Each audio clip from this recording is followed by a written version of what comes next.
ओम नमः सिद्धेभ्यः। मंगलम भगवान वीरो मंगलम गौतमो गणी मंगलम कुंद कुंदाज्यो जैन धर्मोस्तु मंगलम जैन धर्मोस्तु मंगलम। बोलिए अहिंसा परमो धर्म की, दिवाय देशी महावीर भगवान की। जितने लोग वैसी आवाज तो नहीं आ रही। आचार्य विद्यासागर जी महाराज की, आचार्य समय सागर जी महाराज की।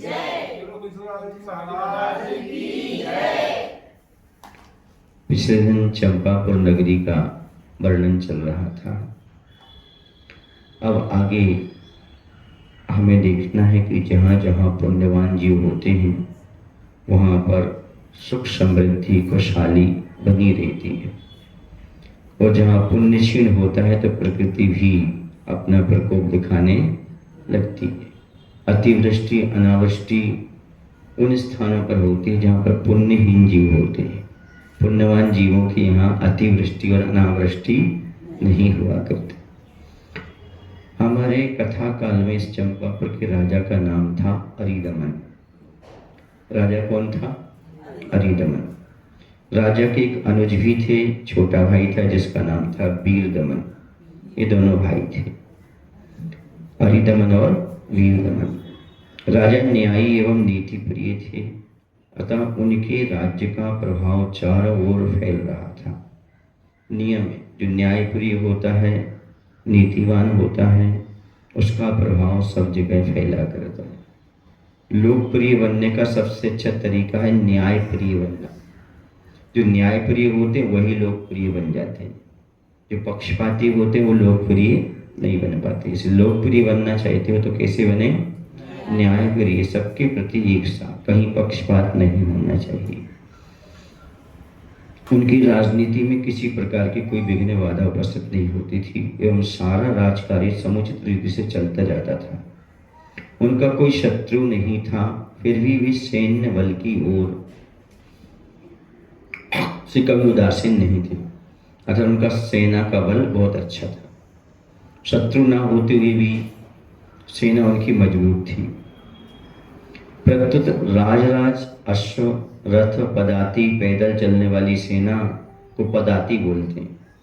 पालकी आदि का समावेश उन्होंने समुचित रूप से अपनी सेना में किया था। ये सब उनके पास थी। अश्व गजराज रथ पदाति, चार प्रकार की सेना होती वो उनके पास अच्छी थी। राजसभा में बड़े बड़े शूरवीर रहा करते थे तथा अन्य दूर देशों से भी राजा की गुणग्राहिता को सुनकर गुणी लोग आया करते थे एवं उचित आदर सम्मान पाकर प्रसन्न होते थे। ये नियम है, गुणों की ओर लोग आकृष्ट होते चले जाते हैं। जैसे ठूट वृक्ष के पास कोई पशु पक्षी नहीं आता, लेकिन यदि हरा भरा हो, फल फूल वाला हो तो सारे पक्षी आ जाते हैं। इसी प्रकार से जिसमें कोई गुण ना हो, वो लोगों को बुलाए तो भी कोई नहीं आता, और जो गुणवान होते हैं उनके पास सारे लोग अपने आप पहुंचते चले जाते हैं। सर्वत्र इन अरिदमन राजा की विमल कीर्ति पताका फहराया करती थी एवं सभी लोग उनकी राजनीतिज्ञता की प्रशंसा किया करते थे। राजा की कुंद प्रभा नाम की एक रानी थी, जो कुंद पुष्प के समान रूप लावण्यमयी होने से यथा नाम तथा गुण वाली थी। रूप की तो बात यह हुई, किंतु गुण और शील में वह अद्वितीय थी। समझ गए? रूप होना अलग है, लेकिन गुण और शील होना अलग है। प्राय करके लोग बाहर से सुंदर होते, अंदर से सुंदर हो, कोई नियम नहीं होता। लेकिन उसके पास बाहर की सुंदरता भी थी, लेकिन अंदर की सुंदरता भी थी। अंदर की सुंदरता क्या? शील गुणों से युक्त थी। उसका ब्रह्मचर्य शील या ये कहा पतिव्रता थी। उसके साथ ही साथ ऐसा नहीं, उसके रूप लावण्य की भी बहुत प्रशंसा होती थी और गुण भी उसमें बहुत अच्छे थे। वह सीता के समान आदर्श पत्नी थी। वह रानी कुंदप्रभा राजा अरिदमन को अपनी ही अधिक प्रिय थी। जितनी की कामदेव को रति, चंद्रदेव को रोहिणी, विष्णु को लक्ष्मी, रामचंद्र को सीता प्रिय थी, ऐसे ही राजा के लिए कुंद प्रभा प्रिय थी। जो पति के सुख में सुखी और उनके दुख में दुखी रहती है वे भी पतिव्रता कही जाती हैं। तथा इन्हीं पतिव्रता स्त्रियों की वजह से ही संसार में स्त्री जाति की इतनी प्रतिष्ठा एवं महत्वता है। अच्छी तरह से सुनना, जो अपने पति के सुख में सुखी हो और दुख में दुखी हो, वही कौन है? नारियां पतिव्रता है। और संसार में आज नारियों की इतनी प्रतिष्ठा है, महिमा है, तो किसके कारण? पतिव्रता नारियों के कारण ही है। यदि सच्चरित्र या पतिव्रता स्त्रियां ना होती तो क्या आज स्त्री जाति संसार में इस प्रकार के गौरवास्पद पद को पा सकती थी? कदापि नहीं। आज इतना ज्यादा गौरव पद मिल रहा है स्त्रियों को, तो किसकी वजह से मिल रहा है? पतिव्रता नारियों की वजह से मिल रहा है।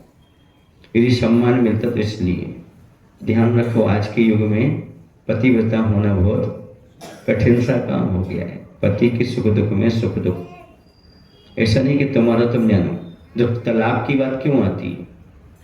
क्योंकि हमारा सुख में बाधा पहुंची, हम तलाक लेने तैयार हो जाते हैं। समझ रहा? नहीं, पति के सुख दुख में ही हमारा सुख दुख है। तो फिर तलाक की बात तो कहीं आने वाली कहीं नहीं। इसलिए कह रहे वो तो कैसी थी? पतिव्रता थी।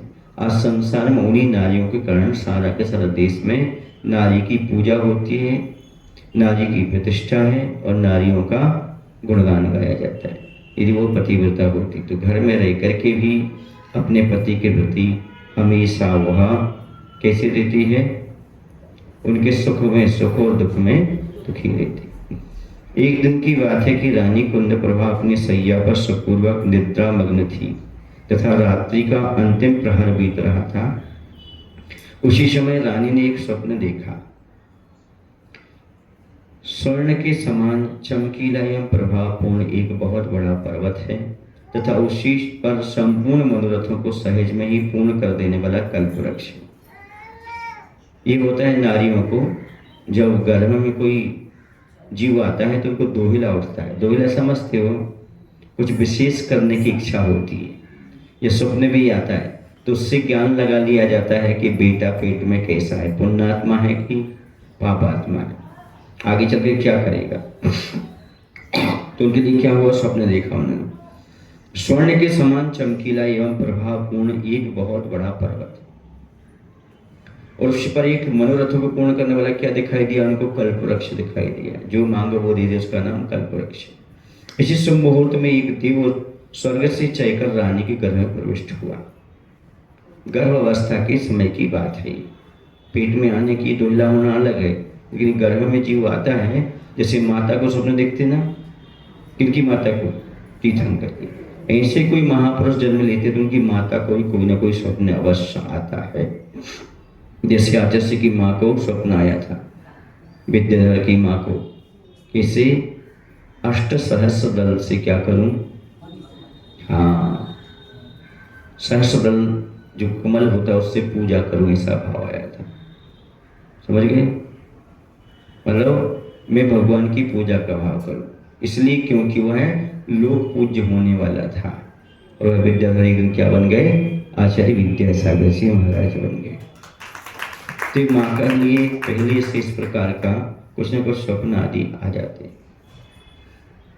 इसी शुभ मुहूर्त में एक देव स्वर्ग से चढ़कर रानी के घर में प्रविष्ट हुआ। सहसा रानी की निद्रा भंग हो गई तथा जब नेत्र खुली तो उन्होंने देखा कि प्रातःकाल हो गया।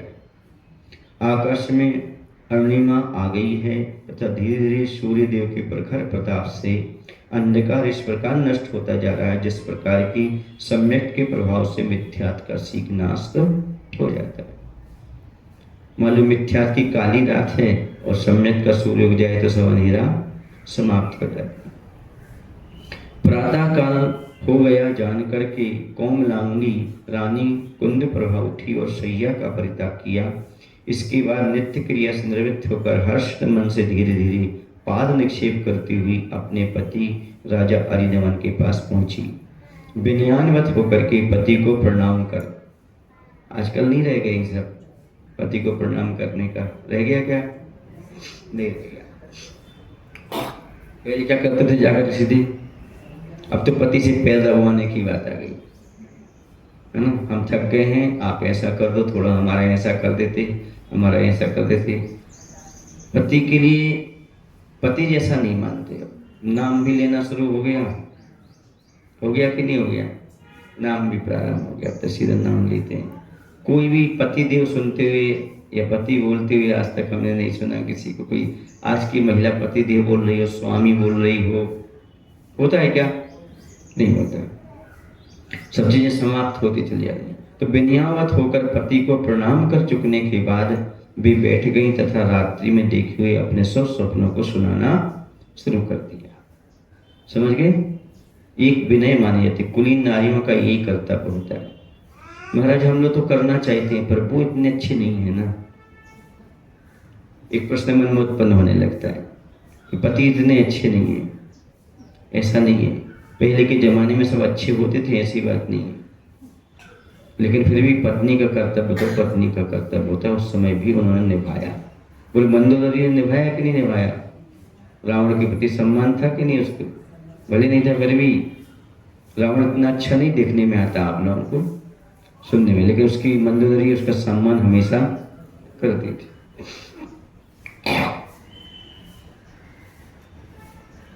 और अपने स्वप्न की बात कही। राजा अरिंदवन ने अपनी प्यारी रानी एवं अर्धांगिनी का उचित आदर सम्मान किया तथा उन्हें सिंहासन के आधे हिस्से पर बैठा लिया।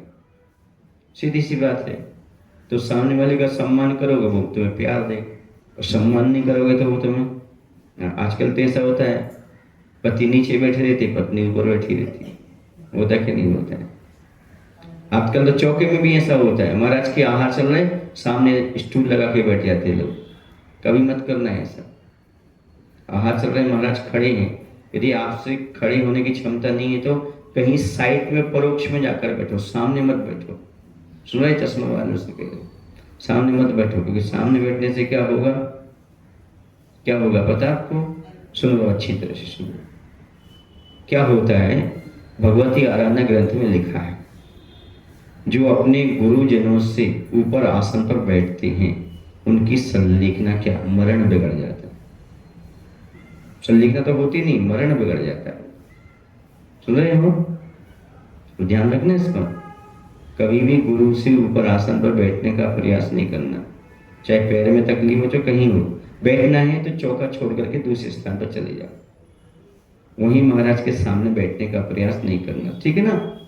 जो गलती कर रहे हैं वो सावधान हो जाए, क्योंकि भगवती आराधना ग्रंथ में तो स्पष्ट लिखा है कि जो साधु के गुरु के आसन से ऊपर बैठते हैं, बड़ों लोगों के आसन से ऊपर बैठते हैं, वो कहाँ जाते हैं? उनका मरण बिगड़ गया। मगर मरण बिगड़ गया मतलब अगला भाव भी बिगड़ गया। तो क्या इतना करना चाहते हो? तो क्या दिक्कत, आधा घंटा खड़े रहने से नहीं हो रहा है, अपन बाहर निकल जाओ, दूसरे कक्ष में पहुंच जाओ, वहां जाकर के बैठ जाओ। समझ आ रहा? हाँ। तो उन्होंने आदर सम्मान के नियम है। तुम बड़ों को सम्मान दोगे तो आपको भी सम्मान प्राप्त होगा।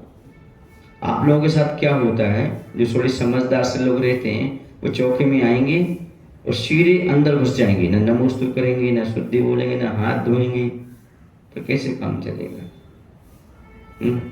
तो क्योंकि हम तो वर्षों से आहार देते आए, तो वर्षों से आहार देने में यही सीखा आपने क्या कि सीधे आओ और सीधे घुसते जाओ अंदर, ना हाथ धो, ना नमोस्तु करो, ना कुछ, और खाली हाथ जाना। कैसे जाना? अच्छा, दान किसे बोलते बताओ आप लोग? स्वस्यादि सर्वोदानम अनुग्रहता। अपनी वस्तु का देना सो दान है। अब आपके हाथ तो खाली हैं, फिर क्या दान हुआ आपका? समझ में आ रहा? आप लोगों को नहीं आ रहा? हाँ, समझ में आ जाए तो देख लेना। दान कहते किसी और नहीं कहते किसी दूसरे का सामान उठा के देना दान थोड़ी कहलाता है। राजा अरिंदवन ने अपनी सारी बातें शेयर की।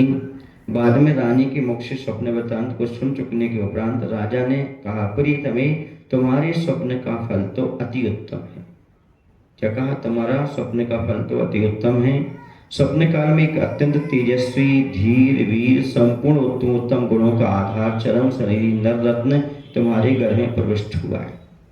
उन्होंने बताया अरिंदवन राजा ने कि आपके यहाँ कोई धीर, वीर और चरम शरीरी, उसी भाव से मोक्ष जाने वाला, उत्तम गुणों से युक्त कोई जीव आकर के प्रविष्ट हुआ है। स्वर्णमय पर्वत देखने का फल यह है कि तुम्हारा पुत्र स्वर्ग के समान वर्ण वाला होगा। कैसा होगा उसका रंग? स्वर्ण जैसा, कंचन सी काया। साहस, पराक्रम, गंभीर एवं धैर्य के में अद्वितीय होगा। साहस भी अच्छा होगा, पराक्रम भी होगा, गंभीर और धैर्य भी होगा।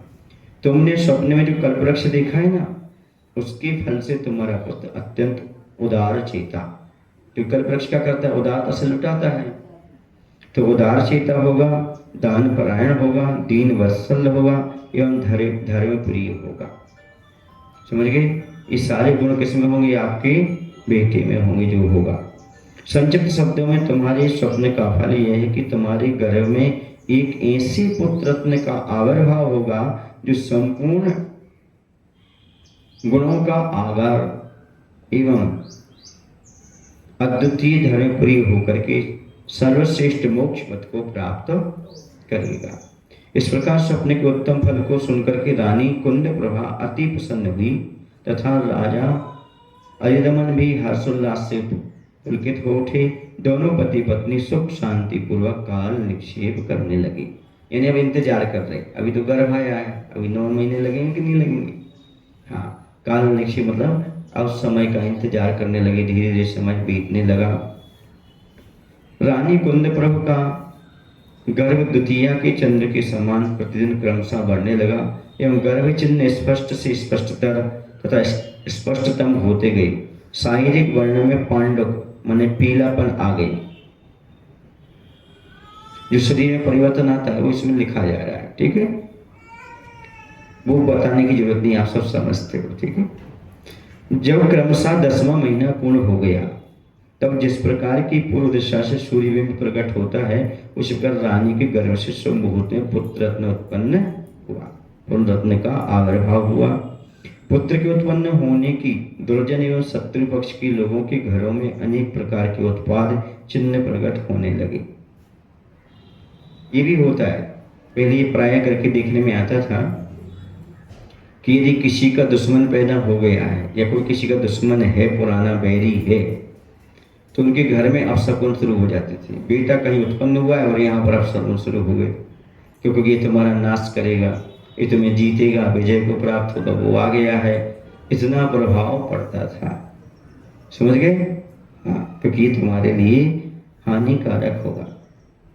और कह रहे हैं जो अच्छे लोग थे उनके यहाँ और भी अच्छे चिन्ह प्रकट होने लगे।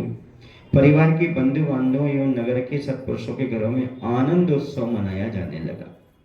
अब सभी जगह आनंद उत्सव मना रहा है। चारों ओर बधाइयां बजने लगी, मंगल गान होने लगा, याचकों को मुहिमागा दान दिया जाने लगा, जिससे पाकर सदैव के लिए उनकी याचना वृत्ति छूट गई। हाथी, घोड़े, रथ, ग्राम एवं खेत इत्यादि उत्तम उपहार का योग्यतानुसार वितरण हुआ। क्या बांटे गए? पैसे नहीं, पहले चीतल रत्न होते थे। हाथी है, घोड़ा है, रथ है, गांव के गांव दान में दे दिए लोग। राजा तो थे, खेत भी दान में दिया। आप लोग क्या करते जन्मोत्सव में? किसी रिसोर्ट में चले जाते हो, किसी होटल में चले जाते हो, हैप्पी बर्थडे मना करके आ जाते हो? नहीं, पहले के राजा महाराजा दान पुण्य करते थे। जब भी बर्थडे आदि आता था क्या करते थे? वो दान पुण्य आदि करते थे, लोगों को संतुष्ट करते थे, क्योंकि यही तरीका है बच्चों को स्वस्थ रखने की।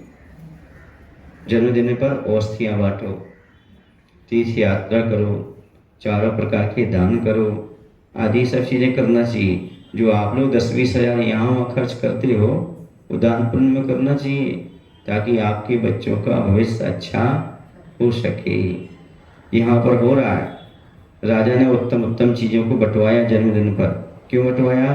क्योंकि बेटे की समृद्धि के लिए, बेटे की सुख शांति के लिए, स्वास्थ्य के लिए। आप भी चाहे तो आपका बेटा स्वस्थ रहे, समृद्ध हो, धन दौलत से संपन्न हो, तो उसके जन्मोत्सव पर या जन्म दिवस पर दान देना चाहिए। औषध दान, आहार दान, अभय दान आदि करना चाहिए, ताकि आपका बेटा जीवन भर स्वस्थ बना रहे और धन से संपन्न रहे।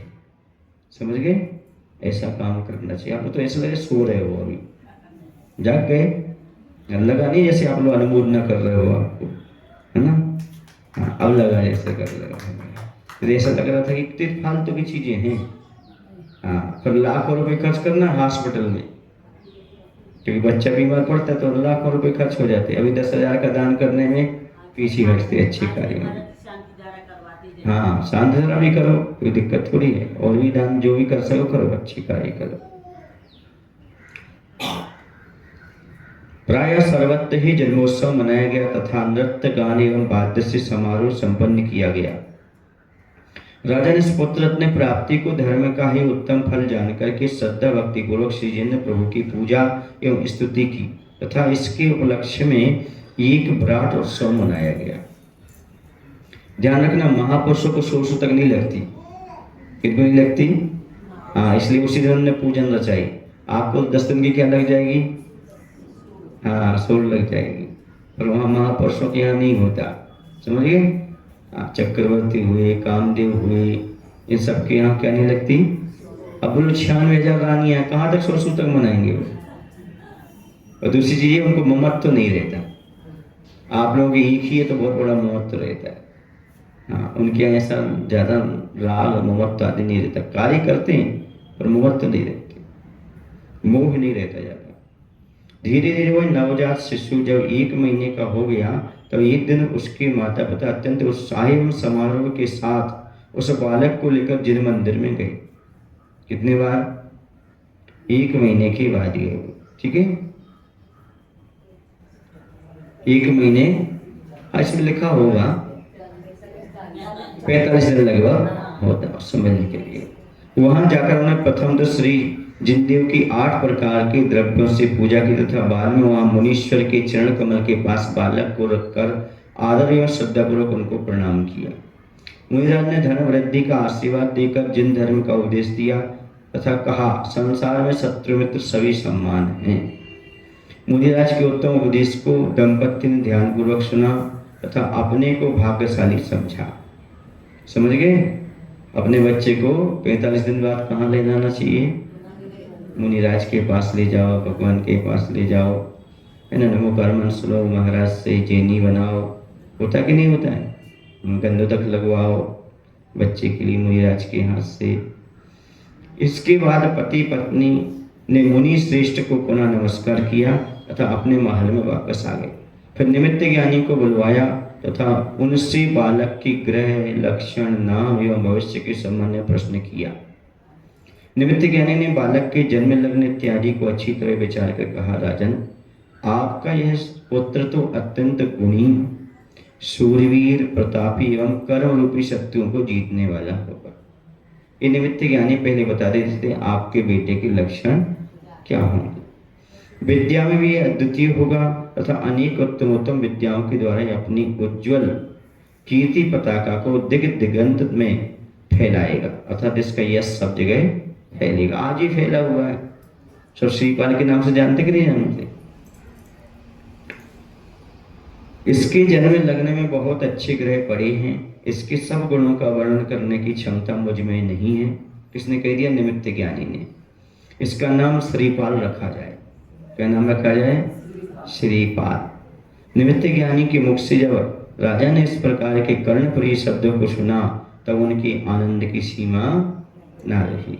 निमित्त ज्ञानी को यथेष्ट धन संपत्ति देकर सम्मान पूर्वक विदा कर दिया गया तथा स्नेह पूर्वक बालक के पालन पोषण में भी तत्पर रहने लगे। इधर श्रीपाल कुमार भी द्वितीय के चंद्रमा की कला के समान प्रतिदिन क्रमशः बढ़ने लगा तथा उनकी मनोहक बाल्य क्रीड़ा से सभी के मन में अपूर्व आनंद का उद्रेक होने लगा। श्रीपाल कभी पेट के बल चलता तो कभी अपने नन्हे नन्हे पैरों को बढ़ाता तथा किलकिलाता हुआ चलता। ये बाल कीड़ा बता रहे, बचपन में बच्चे ऐसा करते। कभी हाथों से किसी की वो संकेत करता तथा कभी अपने हृदय के भावों को तुतली एवं अस्पष्ट भाषा में प्रकट करने की चेष्टा करता। कभी किसी बात में माता से रुष्ट होकर उनसे दूर हट जाता तथा फिर थोड़ी देर बाद दौड़ता हुआ आता तथा लिपट जाता। ये तो बच्चों में सहज होता है, होता कि नहीं होता। उनकी मन की नहीं हुई तो गुस्सा होकर भाग जाते हैं, फिर बाद में दौड़ करके आ जाते हैं। बालकों के झुंड में श्रीपाल तारागणों के बीच चंद्रमा जान पड़ता था। अलग ही दिखता था, क्योंकि महापुरुष तो अलग ही होते। अपने पुत्र की नाना प्रकार की बाल्य क्रीड़ा को देखकर माता पिता का स्नेहपूर्ण हृदय आनंद विवल हो उठता था। बालक कीशत तोतरी बाता होत मुदित मन पितुवत माता। जब बालक श्रीपाल ये कह रहे हैं तो इसका अर्थ हुआ कि बालक की तोतली बात को सुन करके माता पिता मुदित होते थे, मतलब खुश होते थे, है ना। छोटे बच्चे बोलते हैं तोतला करके तो अच्छा लगता है। जब बालक श्रीपाल क्रमशः 8 वर्ष का हो गया तो उसका मौली बंधन एवं उपनयन संस्कार कर दिया गया, अर्थात यज्ञोपवीत जनेऊ पहनाकर उसे पंचामृत बतला दिए गए तथा शावक के अष्टमूलगुण धारण कर दिए गए। समझ गए ना। 8 वर्ष में इनके अतिरिक्त 7 प्रकार के व्यसनों का परित्याग करा दिया गया तथा जब तक पूर्ण अंग रूपेण विद्या अध्ययन की समाप्ति न हो जाए तब तक के लिए अखंड ब्रह्मचर्य व्रत पालन करने के लिए रहने का उपदेश दिया। ब्रह्मचर्य से रहो। आज ये संस्कार समाप्त होते चले जा रहे। यदि बच्चों से कहो संस्कार करवा लो तो कहते हम सिर नहीं मुड़वाएंगे, बाकी हो जाएगा। समझ गए। हाँ, बहुत कठिन हो गया क्योंकि अब टीवी का युग है, मोबाइल का युग है। लेकिन 8 वर्ष में ये सब होना चाहिए। हाँ, हो तो गया है लेकिन बहुत सारे बच्चे अभी भी नहीं होते, नहीं करते। इसके बाद निर्दिष्ट मंत्रों के द्वारा जैन विधि के अनुसार हवन पूजन इत्यादि करा के बालक श्रीपाल को गृहस्थ आचार्य के आश्रम में पढ़ने के लिए भेज दिया गया। पहले गुरुकुल में भेजा जाता था, अब कहाँ है आपके यहाँ गुरुकुल? हाँ, पढ़ने के लिए। छंद व्याकरण कहते गुरु ने श्रीपाल को सर्वप्रथम ओंकार से विद्यारंभ करवाया तथा अति अल्प समय में ही वह तर्क, छंद, व्याकरण, गणित, सामुद्रिक, रसायन, संगीत, गान विद्या, ज्योतिष, धनुर्विद्या, शस्त्र चलाना, जल में तैरना, आयुर्वेद, वैद्यक, वाहन संचालन, नृत्य आदि विद्या एवं कला में पांडित्य प्राप्त कर सबसे अधिक योग्य हो गया। आजकल के माता पिता घर से बाहर नहीं निकल आते, कुछ लोग अपने बच्चों को ऑनलाइन पढ़वा रहे हैं, इतना राग है उनको। नहीं, सब कलाओं में प्रवीण करो बच्चों को। ज़्यादा नहीं कर सकते, एसी से तो बाहर निकालो बच्चों को, पंखा एसी से बाहर नहीं निकाल पा रहे, इसलिए बच्चे बहुत जल्दी जल्दी बीमार होते हैं आपके। लेकिन उनको सर्दी गर्मी सहन करने की क्षमता बचपन से डालो। नहीं लू लग जाएगी, नहीं सर्दी लग जाएगी, लगने दो। इस सर्दी गर्मी सहन करेंगे तभी तो आगे जीवन कुछ करेंगे, वरना आपका बेटा जो है ना कुछ नहीं कर पाता। थोड़ी गाड़ी चला रही थक जाता है, होता कि नहीं होता? होता है। इसके बाद उसने आगम एवं अध्यात्म विद्याओं को पढ़ा। इसके बाद उसने आप शास्त्रों को पढ़ा, अध्यात्म विद्या को पढ़ा। इस प्रकार श्रीपाल कुमार संपूर्ण विद्याओं में अत्यंत उत्तम योग्यता प्राप्त कर लेने के बाद गुरु की आज्ञा पाकर अपने माता पिता के पास वापस घर आए तथा उन्हें सम्मान पूर्वक नमस्कार किया। माता पिता ने भी अपने पुत्र श्रीपाल को पूर्ण विद्वान समझ करके उसका उचित स्वागत किया तथा सौ आशीर्वाद प्रदान कर उत्साहित किया। कुमार श्रीपाल भी समय समय पर राज्यसभा में उपस्थित हुआ करता तथा राज्य कार्य की विचार मीमांसा में भाग लेकर उचित परामर्श दिया करता था। इस प्रकार से वह कौन? श्रीपाल अच्छे से रहने लगा। समझ गए? अब आगे अगला वर्ष और थोड़ा सा राज्याभिषेक और कर लेते। श्रीपाल का राज्याभिषेक। एक दिन राजा आर्यदमन राजसभा में बैठे हुए थे।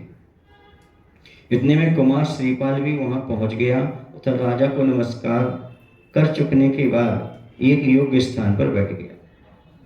कुमार की अवस्था एवं अनुपम सौंदर्य तथा अपनी वृद्धावस्था को देखकर राजा ने विचार किया कि मेरा पुत्र श्रीपाल अतुल पराक्रमी, अद्वितीय विद्वान, न्यायपरायण एवं संपूर्ण गुणों से संपन्न है। इसकी सुयोग्यता के संबंध में लेश मात्र भी किसी को कोई संदेह नहीं, इसलिए शीघ्र ही कुमार श्रीपाल का राज्य तलब कर देना चाहिए। स्वयं वृद्ध हो रहे और बेटा यौवन हो रहा है, तो क्या करना? सब चीजें किसको सौंपना? बेटे को। और अपन को क्या करना? कल्याण करना। पक्का? हाँ, बातों की बातें। पहले जितने भी राजा महाराजा रहते थे एक उम्र तक काम करते थे। आज क्षमता है नहीं और बुजुर्ग हो गए तो भी काम नहीं छूट रहा, घर गृहस्थी से राग नहीं छूट रहा, इंटरफियर करना चलता रहता है। कहने को अपन वृत्ति बन गए, लेकिन इंटरफियर घर में फिर भी चलता है ना। बेटी को टोकना, बेटी को टोकना, इनको सभी काम करता है। अब कल्याण की भावना बहुत कम रह गई।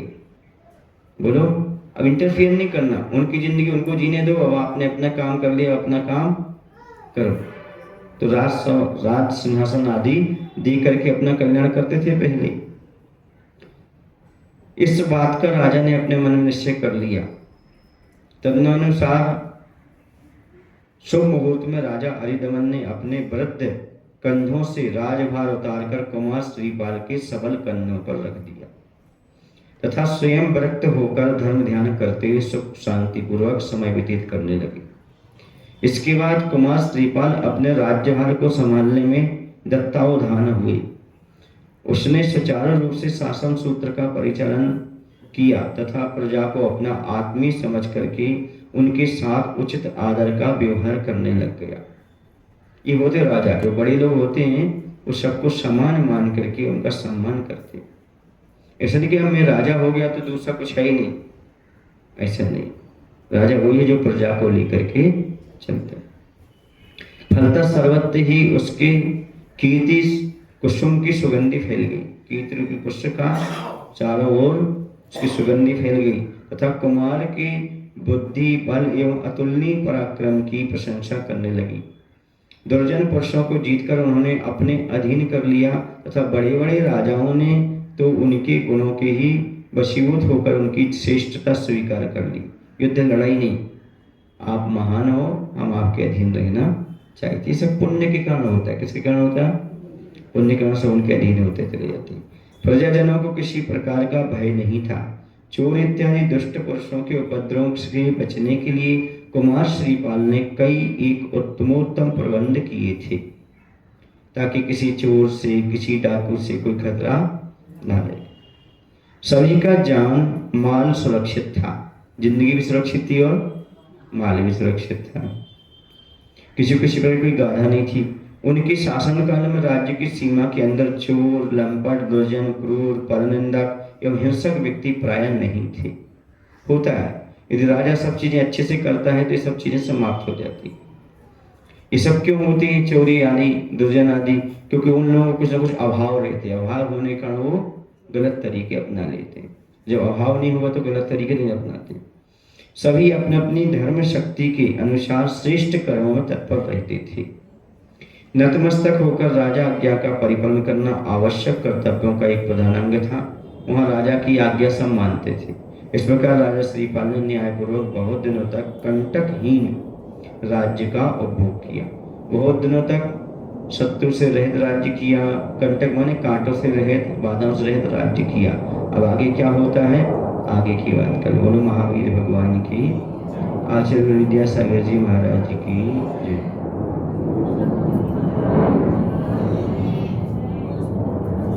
जवानी के ज्ञान ते सूझे लोकालोक, सुवाणी मस्तक धर्म सदा दे तुम लोग। ये जिनवाणी भारती मातो जपो जो तेरो शरणांग